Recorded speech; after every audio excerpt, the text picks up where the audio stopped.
and everything is normal. Domestic flights are still active. There has been no cessation in service there. What I want to do at this time is extend my extreme gratitude to all of our partners, Customs and Border Patrol, Homeland Security, FBI, our state police, local sheriffs, Niagara County, Erie County, all stepped up to assist in trying to identify what exactly transpired here beginning at 11:27 a.m. this morning. They gave up their time from their families. They showed up.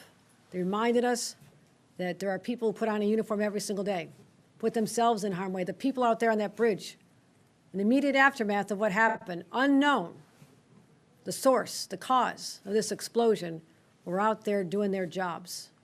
So I want to pause to give them just the gratitude of a governor and 20 million New Yorkers who sleep better at night because of their willingness to do this. They run toward danger. They should be with their families today, but they will not be. This investigation will go on for a number of days, and that's why we will not have any further answers at this time as to the individuals involved, the deceased, any motivation, and there's a lot of unanswered questions. But at this time, we just need to dial down the temperature right now, and that's what I plan to do as governor. Just let everybody know, all is well. We're investigating. More information could arise, but based on the preliminary investigation, no sign of terrorist involvement in the horrific explosion that occurred here in Western New York. Any questions? Governor Hochul, can you explain what you're basing that determination on, that there was no terrorist activity here, and instead calling this a horrific accident? That's based on my briefings with experienced law enforcement, with the FBI, Homeland Security, and the Customs and Border Protection. They brought experts.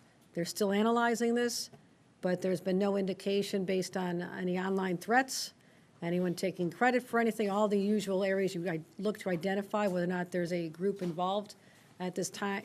You hear me say this at this time, a dozen times, because it is still unfolding, but I didn't want to leave the public with a lot more anxiety than they need to have at this time. So I just want to be perfectly clear, there is no evidence to show at this time that this was a terrorist activity? There is no evidence at this time that this was a terrorist activity. And that's what I want to make very clear to the public, just to calm everybody down. This is really important because based on what's happening in other parts of the world, everybody is on edge. And this is an international border. And we've always felt the vulnerability there. But this was I won't call it an accident. It has not been determined to be an accident. You don't know whether the driver was intentional in how they drove. We do not know that. All I know is there was a horrific accident. Well, I won't call it an accident. A horrific incident, a crash, an explosion, loss of life, but at this time, no known terrorist connection. Governor, we saw agents canvassing the neighborhood, specifically near the casino and on Niagara Street. Is there a reason why? Our sources are telling us this couple may have left the casino and were on their way to Toronto. I can't confirm where the car originated at this time, but there is suspicion that the vehicle may have originated in that vicinity. I'm sorry, can you just clarify, of Niagara Falls, or where that car may have originated? Within the city. Of Niagara Falls? Not saying that's a local resident. I'm saying that it's a Western New York resident who was most likely in that vicinity prior to the high rate of speed, extraordinarily high rate of speed that led to the crash into the median that sent the vehicle airborne. And when you see this video, your jaw will drop in disbelief at how this went so high over an 8-foot high fence. It's rather extraordinary. Time for one more. Can you just walk us through the idea, the decision to close all border crossings in Western New York? What went into that, and can you walk us through the sheer magnitude of that kind of decision?